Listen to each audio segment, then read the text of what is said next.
This is William Michael of the Classical Liberal Arts Academy, and tonight I'd like to talk about a topic that I believe can radically improve conversation among Christians and non-Christians. It's a topic that I taught in my last private school teaching job, and it was the result of my teaching on this topic that convinced me that I needed to start the Classical Liberal Arts Academy when I did back in 2008. The topic is the Classical Disputation. And in our society today, we hear a lot about the need for dialogue. We have all of these amazing social media channels available to us, and while billions, literally billions of people make use of these social media channels, we really don't know how to make good use of them. We don't make good use of them. Most people spend their time on social media just reading news and following gossip headlines, posting silly memes and things like that. It's just silliness. It's lazy entertainment, gossip, and so on. We really don't know how to make effective use of these things, and often when someone raises a serious question or an interesting topic for discussion, others scoff at the idea of having a serious discussion on social media, as if social media is not the appropriate place for any serious discussion, where I believe social media is actually the perfect place for serious discussion. And if we understood disputation, that is, if we understood how to discuss controversial topics, we would see that social media is a perfect medium for these discussions.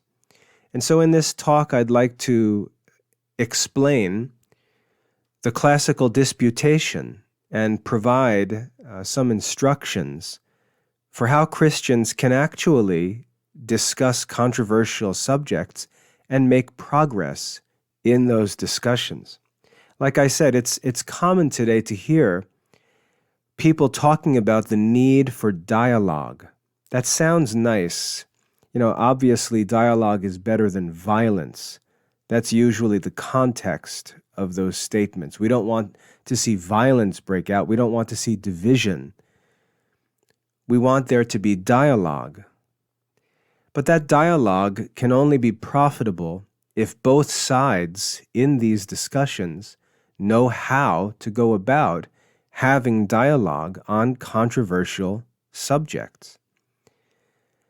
So I'd like to talk about the Classical Disputation and how it can help direct our dialogue day by day and make it profitable for everyone involved, whether you're one of the people involved directly in the discussion or whether you're simply reading and reflecting on what you see other people discussing.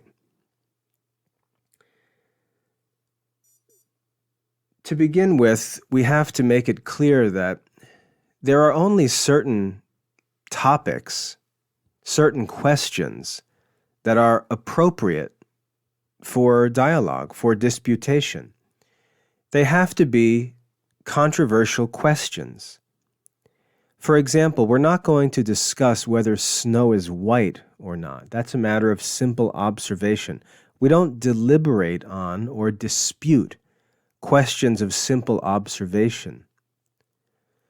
Likewise, we don't dispute topics that are already known. This is one of the major errors among modern Catholics in discussions among Catholics. And I talked about this in another talk today about the Liturgy of the Hours. Issues of faith and morals are issues that are subject to authority. and that authority rests with the hierarchy of the church. We don't dispute questions of faith and morals. We obey in questions of faith and morals. That's the whole point of authority. And if you deny the authority of the Catholic Church, well then that reveals that we have other issues to discuss before we discuss many of the controversial issues. Most controversial issues in religion are not actually issues that relate to the topics that are argued about. They relate to some deeper, or some prior issue that has to be resolved first. For example, to see Catholics and Protestants argue about the meaning of a certain passage of Scripture ignores the fact that we have to settle whether or not there is an authoritative church before we can get into debates about what any passage of Scripture means. Because if there is an authoritative church, and if the authority to interpret sacred Scripture lies with that authoritative church, then it's not appropriate for us to dispute the meaning of Bible passages. Those are matters of authority. So the question of authority would come before any controversy or dispute over the meaning of a Bible passage. We have to agree on principles before we can enter into any dispute. If we don't, then we're simply wrangling. And those wrangling discussions go on forever. You've probably participated in wrangling discussions that just go on and on. The reason why that happens is because there's no common ground established first to which everyone is accountable. We first have to establish principles on which we agree, things that we know and believe to be true, and then to argue from them and draw conclusions on other topics. If we don't establish common principles, it's like trying to have a conversation without first establishing a common language. It's just a waste of time. Many people like to engage in those discussions and just wrangle forever and pretend like they're accomplishing something when they're only revealing that they don't understand how reasoning and disputation works.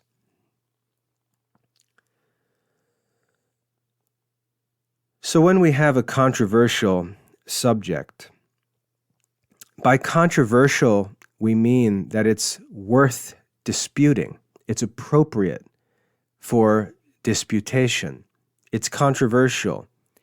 There are reasonable, respectable arguments that can be made on both sides of the issue. A great place to start, if you'd like to understand what controversial topics look like, is the Summa Theologica. In the Summa Theologica, we'll see St. Thomas ask a question. And these aren't any questions. These are controversial questions. And the way that we can tell that they're controversial questions is that sometimes if you read St. Thomas's answer to the question, and then you read the objections that St. Thomas provides, which represent the other side, you'll often find that the objections are pretty good. The answers to the questions that come from the so-called objectors are often ideas that we hold at the time when we're studying the Summa, and then we learn St. Thomas's response and see his refutations to those objections. But the objections are usually pretty good. That's the proof that these are controversial questions. Both sides are respectable. St. Thomas's position is obviously respectable, but the objections are not crazy. They're not ridiculous. They're respectable answers to the question. And we really have to dig down and find the answers by getting after the principles from which those answers can be drawn. The questions of the Summa Theologica are controversial questions, questions that are appropriate for disputation, for discussion, for dialogue.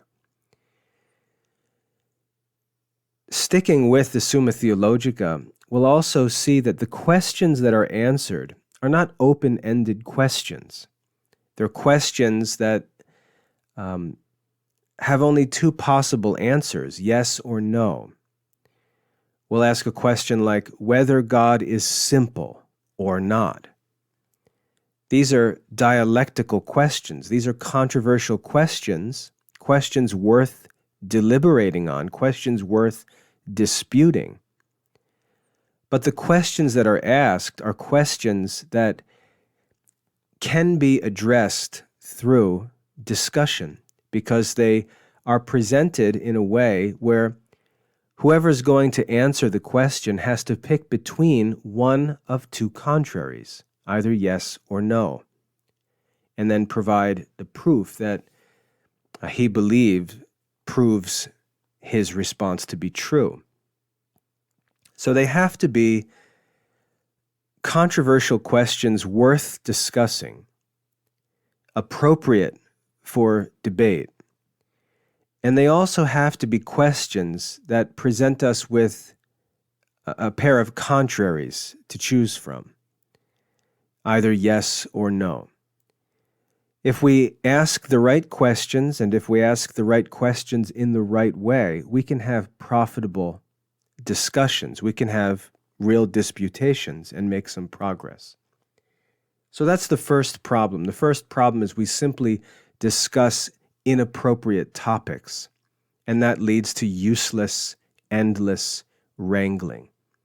You see this all over social media, and like I said, it reveals the fact that the people arguing don't understand what real discussion is. They just go on forever. We have to ask questions that are appropriate for a disputation. We have to ask them in the right way to allow for disputation. And again, a perfect example of this is found in the Summa Theologica, so we don't have to sit around wondering what this looks like. The Summa Theologica shows us what this looks like. Every question that St. Thomas asks is answered with a yes or no. These are true controversial questions, true questions worthy of disputation. Now, once we've established an appropriate question, the way that a disputation works is that one person prepares a response to the question. And again, looking at the Summa Theologica, we see St. Thomas do this in the part where he says, I answer that. That's his response to the question. So when we have a controversial question that presents us with an appropriate topic, with a yes or no answer choice, someone has to volunteer to answer the question, to be the respondent. It's called a respondent, the person who prepares the response to the question. And that person is responsible to present his thesis, that is, his answer to the question, along with the positive proofs for his answer. Demonstrative, hopefully, demonstrative proofs that show his answer to be necessary and true. That's the work of the respondent. What we also see St. Thomas do is include objections and then refutations to those objections, but they come later. The first thing that needs to be done is that someone needs to respond to the question. Choose an answer and provide proof for that answer. This is a positive response to the question. This can be done through a blog post. This can be done through a Facebook post. Someone needs to answer the question. Now, once a person posts an answer or a response to the question, once someone volunteers to be the respondent, others should consider the question and then read the response. As they read the response, they should be looking for one of two things that they might object to. First of all, they should look for any assertions that are made, any premises that are stated that are not absolutely certain. Because if a premise is not certain, then a conclusion drawn from it cannot be certain. I'm not saying that the assertion must be false. I'm simply saying if the respondent establishes an argument based on a premise that's not absolutely certain, that argument is not absolutely certain either, and the conclusion is not certain, and therefore there's no demonstration, there's no proof in an argument based on a premise that's not true. That's what demonstration is. So we look at the premises, we look at the assertions that the respondent makes, and we ask, the things that he takes for granted, the things that he assumes to be true, are they, in fact, known to be true? And again, I'm not saying we accuse them of being false. We don't need to go that far. We simply need to ask whether the assertions or premises are certain. Because if they're not, the conclusions are not certain either. Demonstration is supposed to argue from true premises. So that's the first thing we look for. The premises from which the respondent argues need to be true and certain. And if they're not, we object. We object to a specific premise, and we state that this specific premise is not known to be true. That's the first thing we look for. The second thing we look for in a response is whether or not the argument is actually syllogistic. And you're going to need to study the art of reasoning to be able to do this, because you have to know what a true syllogism is. Many people talk about things being logical, and yet they've never studied the art of reasoning. They really can't explain what it means for something to be logical. They just pretend everyone knows. But everyone doesn't know what it means to be logical. For something to be syllogistic, what we need to know first off is that a syllogism is an argument. And listen carefully, because this is the real definition of a syllogism. A syllogism is a logical argument. A syllogism is a certain speech, we might say, where two things being true, a third thing necessarily arises from these. Two things being true, a third thing necessarily arises from them. And the key there is the word necessarily. What makes something logical is that when we have two premises, these two premises have a certain relationship, and that necessarily leads to a conclusion. That is, a third assertion is produced necessarily from these two premises. And so when someone makes an argument, the first thing we look at is whether or not the premises are known to be true.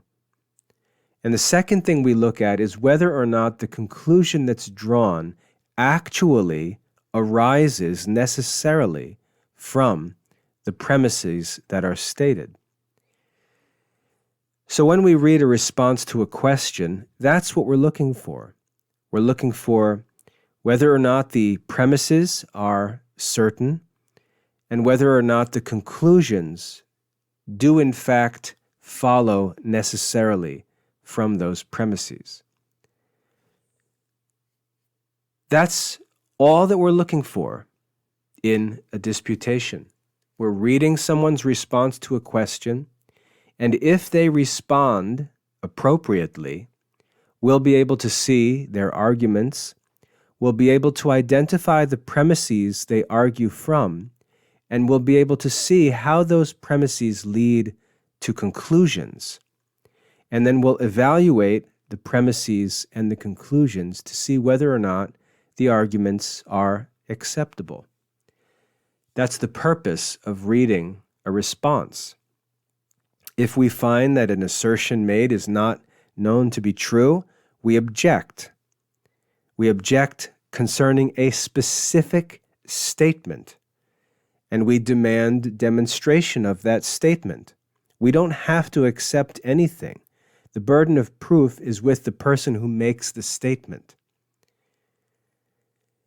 We don't have to accept any statement that we have no reason to assume to be true.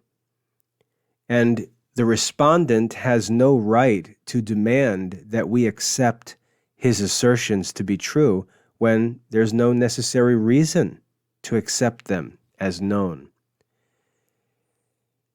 And like I said, the other thing we're looking for is to see that his conclusions do actually follow from the premises that he states. And a good response will make this easy. That's the point. To show the demonstration of the thesis and to do so in a clear way. The ideal response would allow for no objection. And the objections have to come from the response. That is, what should never happen is what we see all over social media and discussions that produce no good. What will happen, and I see this all the time on my own social media pages, I'll write a post in which I respond to some controversial question. I'll provide my arguments for it. And someone will see the question that I've raised, and they'll see that I've written a response. They won't even necessarily read the response. They'll simply post their own response to the question, and that's not appropriate. The main reason why that's not appropriate is because it's my social media page, and it's not the appropriate place for someone else to post their response to a question. Your response belongs on your page. And so simply posting your opinions or posting your answers on other people's pages is useless wrangling. If someone posts a response and they respond appropriately, what you should do is read the response and check the premises and the conclusions. And that's it. You shouldn't raise other issues. You shouldn't raise other arguments, because anytime we answer a question, we're not going to address every single possible argument that can be made on a certain subject. When a person responds, those readings simply respond to that response with objections, if there are any. They don't raise new issues. They don't post their own opinions. They don't post their own responses.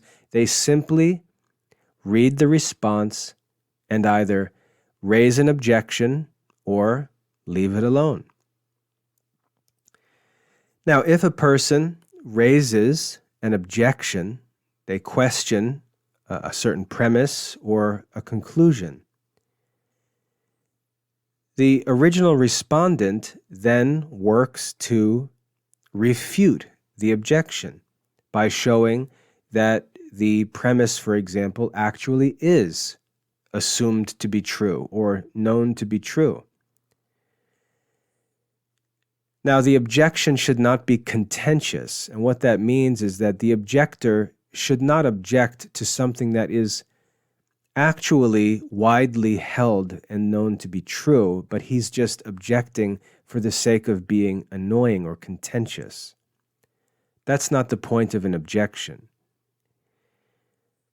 The point of an objection is to raise a concern that something assumed really can't be justified. The respondent really doesn't have support for assuming a certain thing to be true. You know, it's an idea that's not popular. It's an idea that's not held by wise men, that's contradicted by authoritative sources, things like that. There's no reason for that assertion to be assumed to be known. And we'll find people doing this all the time, assuming things that they have no right to assume, aren't reasonable to assume or take for granted, things that are not granted. So the objections should stick to the content of the response, and if an objection is made, the original respondent should refute the objection. He should show that there is reason to take a certain premise for granted, or show that it's been demonstrated to be true in some other place. And if a conclusion is objected to, he should show, based on the rules of reasoning, that the conclusion does in fact necessarily flow from the premises. And this back and forth between objections and refutations should go on until the respondent has refuted all objections. And if an objection is raised that cannot be refuted but actually destroys the respondent's argument, then the respondent has to acknowledge that his original response failed to prove his thesis or answer to the question. Note that if a person responds to a question and is successfully objected to, it doesn't prove that his thesis is wrong.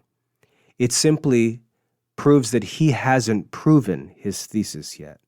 And we have to learn not to overreact when respondents fail to prove their point. It doesn't mean that the question has been settled. It doesn't mean the respondent is wrong. It simply means the demonstration hasn't been provided yet. And we all have to agree to respect that. There are often times where an objection will be raised and a person isn't prepared to refute that objection at that moment on the spot. The inability to refute the objection doesn't mean that the objection is valid. It doesn't mean that the person can't refute the objection. It simply means that at the moment, the person isn't able to reply or refute, and he needs time to think about it, to study into it, and prepare a refutation. And we have to realize that these discussions take time, and we have to respect that process and allow it to work itself out. You'll see many times people act like they come up with some kind of gotcha objection or aha objection, and they act like because the person can't immediately provide a refutation, they've somehow lost the disputation, and that's not true. Sometimes the issues can get quite complicated, and we need time to think and study and prepare a response. That's normal. If we're truth seekers, we'll respect the reality of that time requirement. So the disputation is a simple back and forth discussion where, as I said, one person responds positively to the question, stating his thesis or answer to the question, and providing his proof. Those involved in the discussion read the response and try to identify a premise or conclusion that isn't justified. And if they can find one, they raise an objection.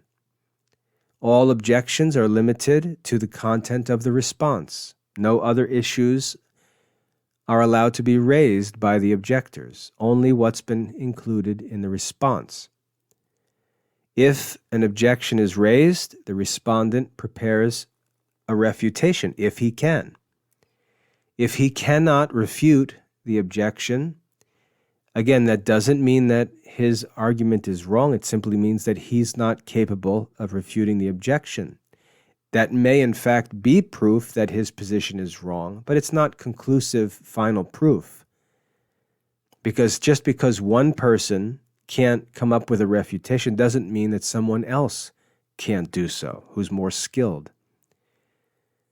But that's how a disputation works. And when discussions are carried out in that way, they can be very helpful, and they can allow for real progress in truth-seeking, in wisdom-seeking, in settling controversial issues. And anyone can contribute to these discussions. I used to teach a course in a private school that was called Christian Rhetoric. And I used to teach the principles of reasoning and rhetoric, and we would hold these disputations in class where students would respond to a controversial question, take a position, provide proofs, and then the classmates would listen to their presentation of their response and try to think of objections to raise. And that course and those activities were so influential in the lives of the students and in the school community as a whole that I was encouraged by my colleagues, by my fellow teachers, and by my students to do something with those disputation exercises and activities. And that's really what gave me the encouragement I needed to break away and start the Classical Liberal Arts Academy back in 2008. So if we want discussions to be profitable, if we want dialogue to be profitable, we all have to commit to study the art of reasoning. We have to study the art of reasoning so that we can have productive discussions. And then we have to follow the procedures of disputations so that our discussions can always be productive. They can be productive for a young student who's just getting started, because a young student can take up a controversial question and he may not have experience with the topic. He may not know all the arguments and have all of the reasonings figured out, but his initial effort is good. It's good for everybody. He can prepare a response to the question. He can provide his proofs, and others can provide objections to things that he states, and it's beneficial for everyone involved. That's why the disputation is so helpful. And if we read a more experienced responder who takes up a question and prepares a response, we'll find that a more experienced thinker or writer will prepare a response that he already knows is bulletproof when he posts it. And it will be much more difficult to raise objections to the response of an experienced disputant. And that's the goal. The goal is to gain experience in the disputation of important controversial questions, to learn the positive arguments for each side of the issue, for both contrary theses, regardless of whether we take the positive or affirmative response or the negative response. It's important for us to learn the arguments for both sides and to be able to weigh them, to hear both sides of the case and make a just judgment as we seek truth ourselves, and not only seek to know the right answers to these controversial questions, but to also know the causes, the proofs on which they're based, because we can never say that we truly know something until we know the proofs or the causes of that thing. So that's the goal of a classical disputation. And as I said, in order for people to engage in controversial discussions in a profitable way, we all have to agree to study the art of reasoning. That holds us all accountable. That establishes a language, as it were, between us, and it allows our discussions to have order and to make progress and to be profitable, to be worth our time. Most of what goes on in modern discussions, whether it's face-to-face discussions, lectures that are given, essays that are written, discussions on social media, whatever, they're just idle wrangling, because the people involved, have never made the effort to study the art of reasoning. Their discussions are not profitable. They have no order. They have no means of proceeding. And it just turns into back and forth arguing and nonsense that just wastes everybody's time and usually everyone's emotion. So if we want to improve the quality of discussion, if we want to actually have meaningful, productive dialogue, we have to agree to study the art of reasoning together. And then we have to agree to be careful, to choose questions that are truly controversial and worthy of discussion. We have to be honest and not take a question that is a matter settled by authority and pretend that it's worthy of deliberation when in fact it's not. We have to make sure we ask the right questions. We have to make sure we present the questions in such a form that leaves us with a choice between one of two contraries, an affirmative answer or a negative answer. Someone has to volunteer to respond to such a question and write a positive proof for one of the possible answers to the question. Others who read that response need to evaluate the assertions that are made and the conclusions that are drawn and ask whether they're justified. If not, raise an objection. Then the respondent needs to consider the objection and prepare a refutation. That's how disputation works. And when we discuss controversial issues in that way, we make great progress, and those discussions are beneficial for everyone involved. So that's how a classical disputation works. That's how we can improve discussion on controversial topics. That's how we can avoid the useless wrangling we find on so many issues today.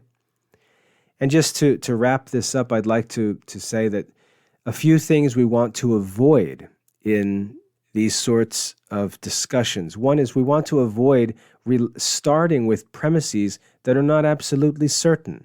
So, for example, if we were to begin a dispute on a certain topic, and I was to begin my argument by making all kinds of historical statements, we don't know. The people involved in the discussion don't necessarily know that those historical statements are true.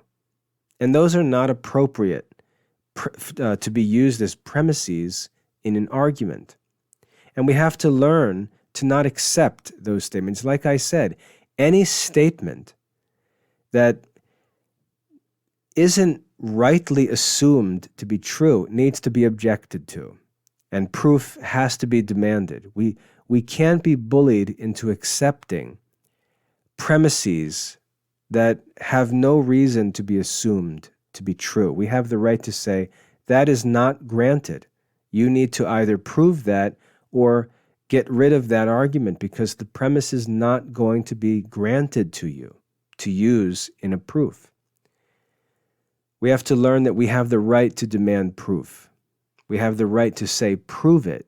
Prove that statement is true. Not to be contentious, but to be honest and reasonable when a statement is presented that doesn't appear to us to be true. So that's how disputation works. Watch out especially for historical arguments. Watch out for appeals to, I shouldn't say appeals, I should say quotes. Watch out for the use of quotes that are not authoritative. For example, if we have a question of faith and morals and I say, well, Pope Pius X said, or the Catechism of the Catholic Church says, or sacred scripture says, I'm quoting an authority, and the words of the authority are significant in settling this controversial question. But to pull random quotes, to say Mark Twain once said, or J.R. Tolkien said, or G.K. Chesterton said, or this book I read said, or this scholar said, those quotes, they're not authoritative. They don't settle the issue. They're not necessarily true. And so we have to be careful for historical arguments. We have to be careful of quotes, because quotes are very commonly used and they don't prove anything. So those are a couple of tips just for things to look out for that are commonly used by people in discussions today and are inappropriate. So that's a good overview, I think, of what a disputation is, how a disputation works, and if you'd like to have profitable, productive dialogue, we need to agree together to follow the structure of these disputations. Whether you actually are willing to prepare responses to questions, or whether you simply want to read other people's responses and raise objections. Both are helpful positions to take. But the goal is to be able to prepare a response that goes without objection and that is persuasive and that consists of statements that appear to everyone reading to be true and have conclusions that appear to follow necessarily from those assertions. That's the goal in reasoning and writing. So I hope that's helpful. If you have any questions about this or would like to simply begin participating in disputations, I invite you to follow my account, at least on social media, because I frequently post responses like this to controversial questions, and I welcome objections from any who are willing to read and stick to my responses, not raise all kinds of other issues. There are millions of issues that can be raised, but they're irrelevant. Only the response is to be considered and objected to if necessary. But I invite you to follow my social media accounts and participate in discussions there. And I also encourage you to start your own blog or social media channels and respond to controversial questions in this way. And you'll see people will start to respond, and if they respond appropriately and raise objections, you can then work to refute those objections. And if they respond inappropriately, as I said, by just posting their own opinion or just contradicting what you've said, you can explain to them how they should respond to a response that's posted. So the other thing that I'd like to close with is that if you'd like to study the art of reasoning, you can do so for free in my Classical Liberal Arts Academy. Just go to classicalliberarts.com/study, create a free account, enroll yourself in the classical reasoning courses, and work through the lessons and learn the art of reasoning. And you'll be able to participate in such discussions more effectively and expertly as you work through those courses. And you'll see that every discussion can be profitable. And social media is actually an excellent place for profitable, important discussions on truly controversial subjects. So I hope that's helpful and encouraging. I look forward to participating with you in these discussions because we have a lot of controversial questions to work through together, and we have to understand how to go about that work and participate in these dialogues in a way that's actually helpful to all of us. God bless.